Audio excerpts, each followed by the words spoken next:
ఓం నమ శివాయ. శ్రీమాత్రే నమ. శ్రీకోటిలింగ మహాశైవ క్షేత్రము తాళ్ళేపాలెము, శ్రీ శ్రీ శ్రీ ప్రత్యంగిర అమ్మవారి దేవాలయము. ఈ అమ్మవారికి ఎండు మిరపకాయలతో హోమం అనేది నిర్వహిస్తుంటాము. ప్రతి అష్టమి, పౌర్ణమి, అమావాస్య రోజుల్లో చాలా విశేషంగా జరుగుతుంటాయి. సంవత్సరం పొడుగునా ఎప్పుడు ఎవరైనా చేయించుకోవచ్చు. సంవత్సరంలో ఒక్కరోజు మాత్రము సామూహికంగా నిర్వహిస్తుంటారు ఈ హోమాన్ని. సెప్టెంబర్ 30వ తేదీ దసరా నవరాత్రుల్లో దుర్గాష్టమి పర్వదినం నాడు 650 రూపాయలకే ఈ సామూహిక హోమం అనేది నిర్వహిస్తుంటారు. చాలా పెద్ద ఎత్తున భక్తులు ఈ హోమ కార్యక్రమంలో పాల్గొంటుంటారు.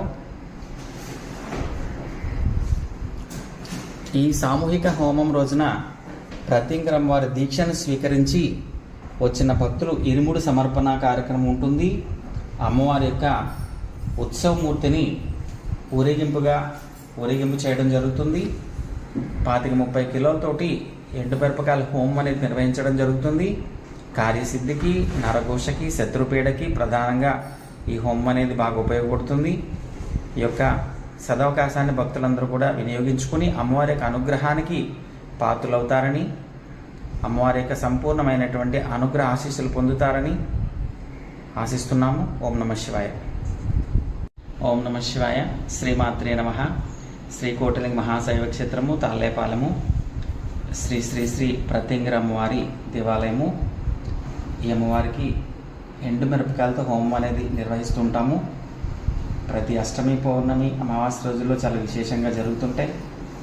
సంవత్సరం పొడుగునా ఎప్పుడు ఎవరైనా చేయించుకోవచ్చు. సంవత్సరంలో ఒక్కరోజు మాత్రము సామూహికంగా నిర్వహిస్తుంటారు ఈ హోమాన్ని. సెప్టెంబర్ 30వ తేదీ దసరా నవరాత్రుల్లో దుర్గాష్టమి పర్వదినం నాడు 650 రూపాయలకే ఈ సామూహిక హోమం అనేది నిర్వహిస్తుంటారు.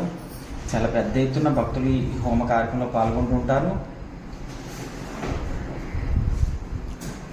ఈ సామూహిక హోమం రోజున ప్రత్యంగిర అమ్మవారి దీక్షను స్వీకరించి వచ్చిన భక్తులు ఇరుముడు సమర్పణ కార్యక్రమం ఉంటుంది. అమ్మవారి యొక్క ఉత్సవమూర్తిని ఊరేగింపు చేయడం జరుగుతుంది. 25-30 కిలోలతోటి ఎండుమిరపకాయల హోమం అనేది నిర్వహించడం జరుగుతుంది. కార్యసిద్ధికి, నరఘోషకి, శత్రుపీడకి ప్రధానంగా ఈ హోమం అనేది బాగా ఉపయోగపడుతుంది.